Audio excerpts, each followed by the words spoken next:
അപ്പോൾ നമ്മളിവിടെ നിൽക്കുന്നത് കോഴിക്കോട് മെഡിക്കൽ കോളേജിലെ കുറച്ച് വിദ്യാർത്ഥികൾ കൂടെയാണ്. അപ്പോൾ സാധാരണ ഒരു പുറമേയുള്ള ആൾക്കാർക്ക് വരാവുന്ന കുറച്ച് സംശയങ്ങൾ അത് ഞാൻ ഇവരോട് ചോദിക്കാൻ പോവാണ്. സോ ആദ്യം തന്നെയുള്ള സംശയം, എന്താണ് നിങ്ങൾ ഫസ്റ്റ് ഇയറിൽ പഠിക്കുന്നത്? നമുക്ക് മെയിൻലി 3 സബ്ജക്ട്സ് ആണ്. ഒന്ന് അനാറ്റമി, രണ്ടാമത്തെ ബയോകെമിസ്ട്രി, പിന്നെ ഫിസിയോളജി.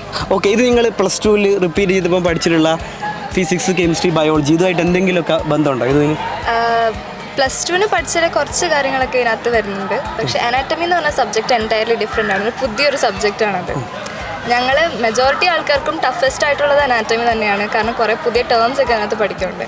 പിന്നെ പ്ലസ് ടുവിൽ ഫിസിക്സും കെമിസ്ട്രി എല്ലാം അതിൻ്റെ ഓരോ ഭാഗങ്ങൾ ഫിസിയോളജിയിലായാലും ബയോകെമിസ്ട്രിയിലായാലും അവിടെ ഇവിടെയൊക്കെ ആയിട്ട് നമുക്ക് ആപ്ലിക്കേഷൻ വരുന്നതാണ്.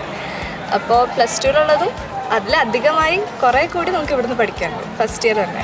ഓക്കെ, ഇപ്പോൾ എപ്പോഴും പുറത്ത് ഇങ്ങനെ കേൾക്കുന്ന ഒരു പരിപാടിയാണ് വൈറ്റ് കോട്ട് സെറമണി. എന്താണത്? വൈറ്റ് കോട്ട് സെറമണി നമുക്ക് കഴിഞ്ഞു. നമുക്ക് നവംബർ 2-ാം തീയതി ആയിരുന്നു നമ്മുടെ വൈറ്റ് കോട്ട് സെറമണി ഉണ്ടായിരുന്നത്. വൈറ്റ് കോട്ട് സെറമണി നമ്മൾ പാലയിൽ നിൽക്കുന്ന കാലം മുതലേ നമ്മൾ സ്വപ്നതുല്യമായി കാണുന്നൊരു ദിവസമായിരുന്നു. അത് വളരെ മനോഹരമായിട്ട് തന്നെ നമ്മുടെ CMC നടത്തി തന്നു. അതുകൊണ്ട് തന്നെയാണ് നമ്മളിപ്പോൾ ഇവിടെ വളരെ സന്തോഷകരമായിട്ട് ഇവിടെ നിൽക്കുന്നതും. അതുപോലെ തന്നെ നമ്മുടെ ഫ്യൂച്ചർ ആസ്പിരൻസിന് തന്നെ വളരെ മോട്ടിവേഷനായിട്ടുള്ളതും ഒരു കാര്യം തന്നെയാണ് നമ്മുടെ വൈറ്റ് കോട്ട് സെറമണി. ഓക്കെ, നിങ്ങൾ ആദ്യമായിട്ട് ലെക്ചർ ഹാളിലേക്ക് എത്തിയപ്പോൾ ആ അനുഭവം എന്തായിരുന്നു? സ്കൂളിനേക്കാളും എൻറ്റയർലി ഡിഫറെൻ്റ് ആയിരുന്നു. ആദ്യത്തെ ക്ലാസ് നമ്മൾ വന്നപ്പോൾ തന്നെ നമ്പർ തന്നെ കൂടുതലായിരുന്നു. ഒരു ക്ലാസ്സിൽ 251 സ്റ്റുഡൻസ് ആയിരുന്നു.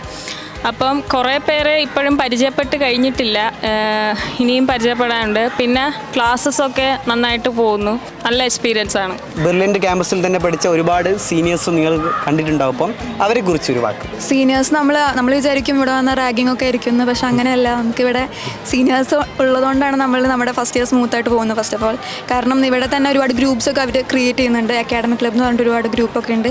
അങ്ങനെ ആ ഗ്രൂപ്പിലൂടെ നമുക്ക് അവരുടെ സ്റ്റഡി റിസോഴ്സും ഒക്കെ തന്നിട്ട് നമ്മുടെ സ്റ്റഡീസ് കൂടുതൽ ഈസി ആക്കുന്നത് അവരാണ്. അപ്പം സീനിയേഴ്സ് ഭയങ്കര ഹെൽപ്ഫുൾ ആണ് ടോട്ടലി. എൻട്രൻസ് സംബന്ധമായ വാർത്തകളും അപ്ഡേഷനുകളും ഏറ്റവും വേഗം ആധികാരികമായി അറിയാൻ ബ്രില്യൻ സ്റ്റഡി സെന്റർ പാല യൂട്യൂബ് ചാനൽ സബ്സ്ക്രൈബ് ചെയ്യുക, ബെൽ ഐക്കൺ അമർത്തുക. ഈ വീഡിയോ മറ്റു സുഹൃത്തുക്കളിലേക്കും മാക്സിമം ഷെയർ ചെയ്യുക.